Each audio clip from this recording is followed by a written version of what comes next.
The Lord is good, isn't he? He's good all the time. Yes. Yes, taste and see that the Lord is good. It's in his word.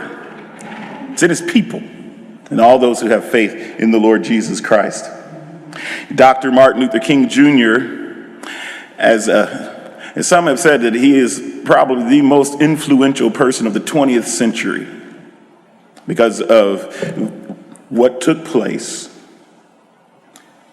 in 20 minutes, a message that he brought that has been heard around the world over and over and over again. And all oppressed people who hear it recognize and resonate with it.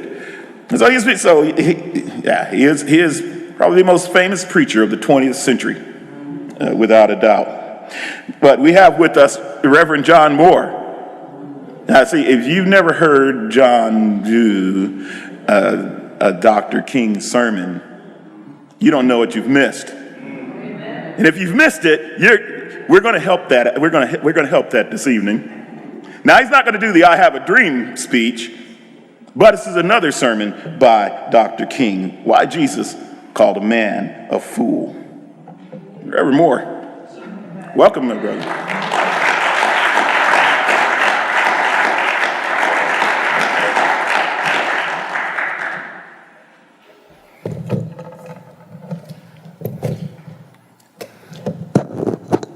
Why Jesus called a man a fool. I want to share a dramatic story with you as recorded in St. Luke. It is the story of a man who, by all standards of measurement, would be considered a highly successful man, and yet Jesus called him a fool. If you will read that parable, you will discover that the central character in the drama is a certain rich man. This man was so rich that his farm yielded tremendous crops. And the crops were so great, he didn't know what to do. And it occurred to him that he had only one alternative, and that was to build some new and bigger barns so that he could store his crops. His attitude was, take thine ease, eat, drink, and to be merry. That brother thought that was the end of life. But this parable doesn't end with this man's statement. It ends with God saying to him, thou fool. Not next year, not next week, not tomorrow, but this night, thy soul is required of thee. And so it was at the height of his prosperity, he died. Think about it. Look at this man. If this man lived in Chicago, he would be considered a big shot. And he would abound with all of the social prestige that would come to him. Most people would love him because he had this something called money. And yet, a Galilean peasant had the audacity to call that man a fool. I'd like for you to read this parable and try to decipher why Jesus called this man a fool. Number one, Jesus called this man a fool because he allowed the means by which he lived to outdistance the ends for which he lived. You see, each of us live within two realms, the within and the without. Now, the within of our lives is the spiritual ends expressed in art, literature, religion, and morality. The outward deals with those complex devices and instrumentalities of what we need to live. The house that we live in, part of the means by which we live, the car we drive, the clothes we wear, the money we are able to accumulate, in short, the physical stuff that we need to live every day. Now, we must always make a line of demarcation between the two. This man didn't do that. This man most likely looked at society and wasn't concerned about it. Probably gave his wife mink coats, convertible automobiles, but he didn't give her what she needed most, love and affection. Probably provided bread for his children, but he didn't give them any attention. He didn't really love them. And so this man justly deserved his title. He was an eternal fool. He allowed the means by which he lived to outdistance the ends for which he lived. Now, number two, this man was a fool because he failed to realize his dependence on others. Now, when you read that parable, you will discover that this man utters about 60 words. And you know, in 60 words, this man utters I and my more than 15 times. This man utters I and my so much that he forgot the capacity to say we and ours. This man talked like he could till the soil by himself, like he can build the barns by himself. He was a fool because he failed to realize that wealth was always the result of the commonwealth. Oh, my friends, I don't want you to miss this. No matter where you are today, somebody helped you to get there. In a real sense, we got to realize this with our nation. America's got to come to realize that our citizens all deserve equality. In the issue of race in this country, America must realize that it is the black man, due to a large extent, produced the wealth of this nation. And yet this nation doesn't have sense enough to share its wealth and its power with the people who made it so. Now, I know what I'm talking about this morning. Black man made America wealthy. That's why I tell you right now, I'm not going anywhere. They can talk about these groups talking about go back to Africa. I love Africa. It's our ancestral home.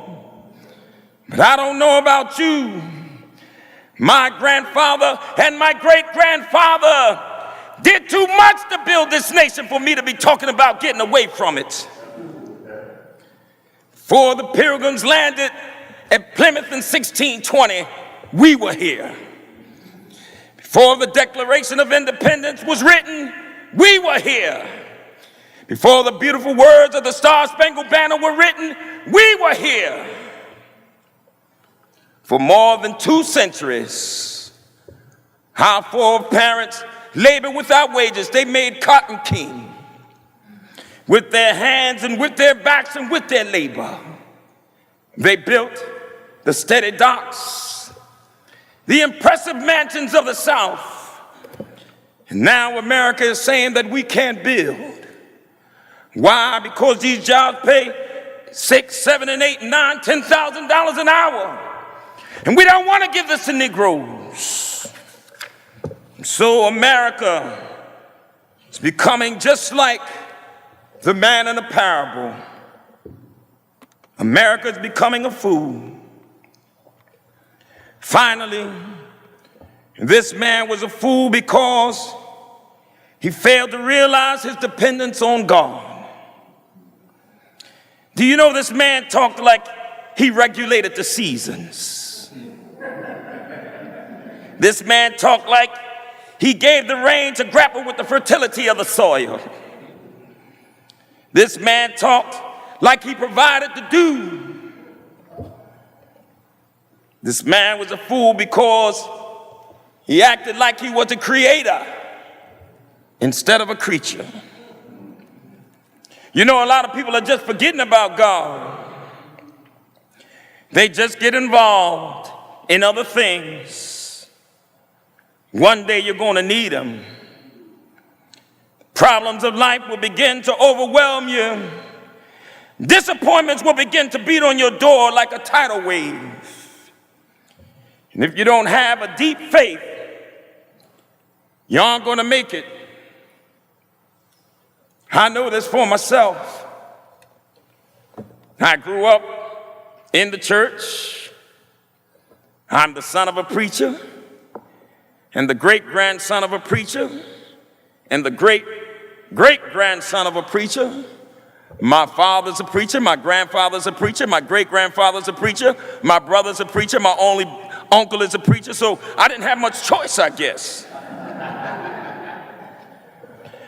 But I had grown up in the church, and the church meant something very real to me, but it was a kind of inherited religion. And I had never felt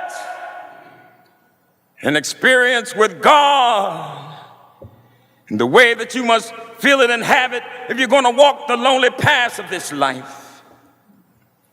One day after finishing the school, I was called to a little church down in Montgomery, Alabama. And I started preaching there. Things were going well in that church. It was a marvelous experience. One day, a year later, a lady by the name of Rosa Parks decided that she couldn't take it any longer, and she stayed in her bus seat. And you may not remember it because it's way back now, several years, but it was the beginning of a movement where 50,000 black men and women refused absolutely to ride the city buses, and we walked together for 381 days. That's what we got to learn in the North. Negroes have to learn to stick together. We stuck together. We sent out the call. No Negroes rode the buses. It was one of the most amazing things I'd ever seen in my life. When the people of Montgomery realized that we meant business, they started doing some nasty things. They started making nasty telephone calls, and it came to the point that some days more than 40 telephone calls would come in, threatening my life, the life of my family, the life of my children. Well, I was frustrated, bewildered. And then I started thinking about many things. I'd pulled back on the theology and philosophies that I had just studied in the universities, trying to give philosophical and theological reason for the existence and the reality of sin and evil, but the answer didn't quite come there. I sat there and thought about a beautiful little daughter who had just been born about a month earlier. We have 4 children now, but we only had 1 then. She was the darling of my life. I'd come in night after night and see that little gentle smile. And I sat at that table thinking about that little girl and thinking about the fact that she could be taken away from me in a minute. And I started thinking about a dedicated, devoted, and loyal wife who was over there asleep. She could be taken from me, I could be taken from her. And I got to the point that I couldn't take it any longer. I was weak. And I bowed down over a cup of coffee. I never will forget it. And oh yes, I prayed a prayer. And I prayed out loud that night. I said, Lord, I'm down here trying to do what's right. I think I'm right. I think the cause that we represent is right. But Lord, I must confess that I'm weak now and I'm faltering and I'm losing my courage. And it seemed at that moment that I could hear an inner voice saying to me, Martin Luther, stand up for righteousness. Stand up for justice. Stand up for truth. And lo, I will be with you even until the end of the world. I tell you, I seen the lightning flash. I heard the thunder roar. I felt sin breakers dashing, trying to conquer my soul. But I heard the voice of Jesus saying, still to fight on. He promised never to leave me, never to leave me alone. Sometimes I feel discouraged. And I don't mind telling you this morning that sometimes I feel discouraged. I felt discouraged in Chicago as I moved through Mississippi and Georgia and Alabama. I feel discouraged. Living every day under the threat of death, I feel discouraged sometimes. Living every day under extensive criticism, even from Negroes, I feel discouraged sometimes. Yes, sometimes I feel discouraged and feel my works in vain. But then the Holy Spirit revives my soul again. There is a balm in Gilead that makes the wounded whole. There's a balm in Gilead to heal the sin-sick soul. God bless you.